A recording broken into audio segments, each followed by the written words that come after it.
তারা জানায় যে এটা সকালবেলা এনে ফ্রিজে রাখার কারণে ফ্রিজে ডিসকালার হয়েছে, কিন্তু পরবর্তীতে নাকের কাছে নেওয়ার পর বুঝতে পারি যে এটা কমপ্লিটলি মানে একেবারে মানে কি বলবো পচে একদম শেষ, কালো কালো রং ধরেছে। তখন হচ্ছে তারা কোনো না কোনো মাধ্যমে কল দিয়ে তারা আবার মাংস আনায়।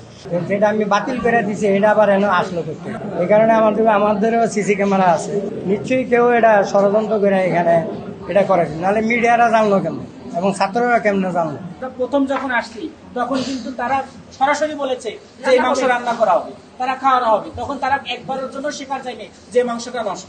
আপনি দেখে কেন কিনলেন না যে এই মাংসটা যে পচা, আপনি দেখলেন না কেন? এটা বলেন, এটার জবাব কি? রিয়াদ ভাই আপনি বলেন এটার জবাব কি যে এই মাংস পচা মাংস যে কেনা হলো? আপনারা সকালবেলা কেনা মাংস যদি পচা মাংস কিনেন আপনি বলেন এটার জবাব কি? দেখতেন না প্রত্যেকটা দিন আমাদের কোনো না কোনো হলের ক্যান্টিনে অথবা কোনো না কোনো ক্যাফেটেরিয়ায় আমরা দেখতে পাই যে মানে পোকামাকড় সহ তেলা পোকা সহ রান্না চলে আসে। স্টুডেন্টরা প্রত্যেকটা দিন শিক্ষার্থী সংসদে এটা হচ্ছে একটা না একটা অভিযোগ থাকে। সেই অভিযোগের প্রেক্ষিতে আজকে আমরা এখানে আসলাম, দেখলাম এরপর বিশ্ববিদ্যালয় কি প্রশাসন কি মানে পদক্ষেপ নেয় নাকি চুপ করে থাকে সেটা এখন তাদের উপর, আর বিশ্ববিদ্যালয়ের শিক্ষার্থীরা সেটা জন্য কি করবে সেটা তারা জানে। আমাদের যেটুকু দায়িত্ব ছিল শিক্ষার্থী প্রতিনিধি হিসেবে, ডাকসুর সদস্য হিসেবে আমাদের দায়িত্ব ছিল প্রশাসনকে দেখা দেওয়া। আমরা দেখা দিয়েছি, এমনকি আমরা প্রশাসনের যে প্রক্টর টিম সাইফুদ্দিন স্যার তাকে ফোন দিয়েছি, তার তিনি আরো অ্যাসিস্ট্যান্টের নাম্বার দিয়েছিলেন তাকেও ফোন দিয়েছি, আমরা প্রক্টর টিমের সবাইকে জানিয়েছি এবং এই টিএসসি পরিচালক ফারজানা ম্যাম তাকেও আমরা জানিয়েছি যে এই অবস্থা, এবং আমরা হাতে হাতে এই যে ডকুমেন্ট সহ তিনি এখন যে নিয়ে আসছেন, আমরা প্রথম যখন আসছি তখন কিন্তু তারা সরাসরি বলেছে যে এই মাংস রান্না করা হবে, তারা খাওয়ানো হবে, তখন তারা একবারের জন্য স্বীকার যায়নি যে মাংসটা নষ্ট। যখন দেখছে যে আমরা কঠিন আকারে ধরা দিয়েছি এবং এটা বন্ধ বের হয়ে আসতেছে, তখন তারা আরেকজনকে এই লোককে রিয়াদ ভাইকে পাঠিয়ে দিয়েছে হলো বাজার করার জন্য। তখন সে মাংস নিয়ে আসে এবং তিনি নিজেও স্বীকার গিয়েছেন তিনি আসলে বাজার করেন না, এবং যে বাজার করেন সে নাকি এখন এই পচা মাংস মনে করেন তিনি ছিলেন না, যে বস্তু কেনার দায়িত্বে তিনি কিন্তু চলে গেছেন। তার বাড়ি কোথায় কোথায়? নরসিংদী বাড়ি। সে কি নরসিংদী থেকে এখন এই মাংস কিনে নিয়ে আসতো? আপনাদের মানে সাদা মনে একটা বিষয় বোঝা যায় না যে তার বাড়ি হলো নরসিংদী, সে নরসিংদী থেকে 2টার সময় সে চলে গেছে, এখন যখনই দেখছে যে আমরা আসছি তখন আরেকজন যে মাংস কিনে নিয়ে আসে, অথচ তার এই দায়িত্বটাই না। সুতরাং আমাদের বিশ্ববিদ্যালয়ের প্রশাসন এই পচা মাংসই আমাদেরকে আজকে খাওয়াইতো, যদি আমরা আজকে দেখার জন্য এটা হয়েছে। আপনি যে বলতেছেন 3 কেজি মাংস আনেন প্রত্যেকবার, 3 কেজি মাংসের মধ্যে কি এমন? দুইটার মধ্যে তো পার্থক্য আকাশ পাতাল। এটা যদি সকালে কিনা হয়ে থাকে আপনারা কেন 3 কেজি মাংস কেনা কি খুব কঠিন বিষয় যে আপনারা 3 কেজি মাংস দেখে কিনতে পারবেন না? হ্যাঁ, সকালবেলা মাংস আছে, এটা দেখে শুনে কিনলেন না, এটা তো সরকারি টাকা, এটা তো স্টুডেন্টের টাকা।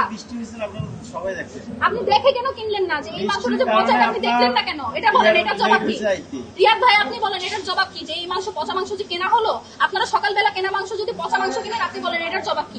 সকাল আমাদের বৃষ্টির কারণে আমি বললাম আপনি আমাকে বলেন না যে দুইটার মধ্যে তো আকাশ পাতাল তফাৎ। এই মাংস কালার দেখলেই খালি চোখে দেখা যাচ্ছে কেন পচা ফেলে দিলেন? সবই বুঝলাম, আপনি কিনলেন কেন এই পচা মাংস? এটা তো পচা আছে না, আমাদের ফ্রিজের কারণে সমস্যা হচ্ছে। এটা তো সকালবেলা কেনা মাংস, সকালবেলা কেনা মাংস তো ফ্রিজে রাখলে এরকম হয় না।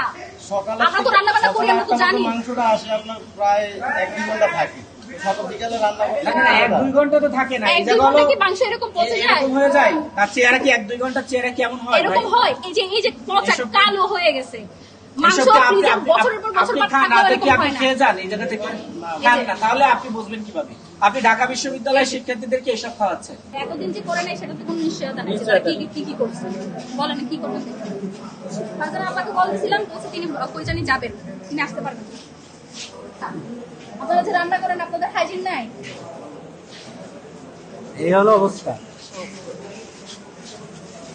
তারপর যখন আমার প্রথমে মনে হয়েছে এটা সিদ্ধ করা মাংস, কিন্তু পরে দেখি যে সিদ্ধ করা মাংস না, মাংস পচে এটার কালার এরকম নষ্ট হয়ে গিয়েছে।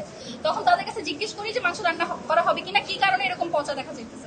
তখন তারা জানায় যে এটা সকালবেলা এনে ফ্রিজে রাখার কারণে ফ্রিজে ডিসকালার হয়েছে, কিন্তু পরবর্তীতে নাকের কাছে নেওয়ার পর বুঝতে পারি যে এটা কমপ্লিটলি মানে একেবারে মানে কি বলবো পচে একদম শেষ, কালো কালো রং ধরেছে। তখন হচ্ছে তারা কোনো না কোনো মাধ্যমে কল দিয়ে তারা আবার মাংস আনায়। তারা ওটা রান্নার জন্য ওখানে রেখেছিল এবং হচ্ছে মাংস রান্নার জন্য মশলা পর্যন্ত কষানো শেষ, আমরা দিয়ে দিচ্ছি, প্রায় ওই টাইমে এসেছি।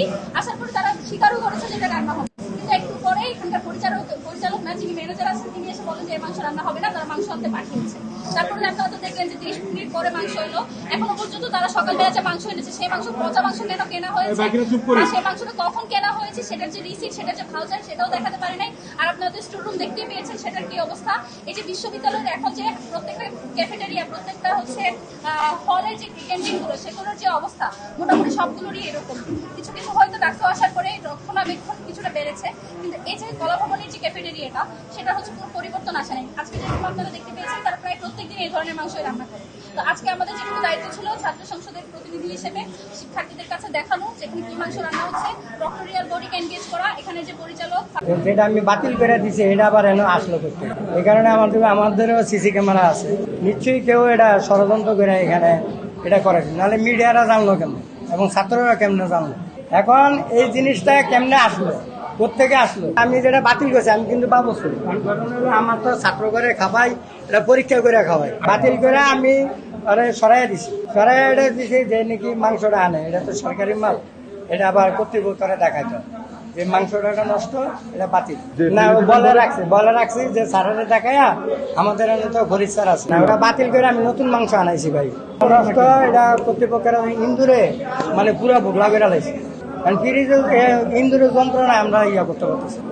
অনেক আপনারা নিজেরা চোখে দেখেন না, আমি চুলা ডিম করে রাখছি যে মাংসটা আসলে তারপর বাজারে যাবেন, গোস্ত আনবেন, তারপর চুলায় দিবেন।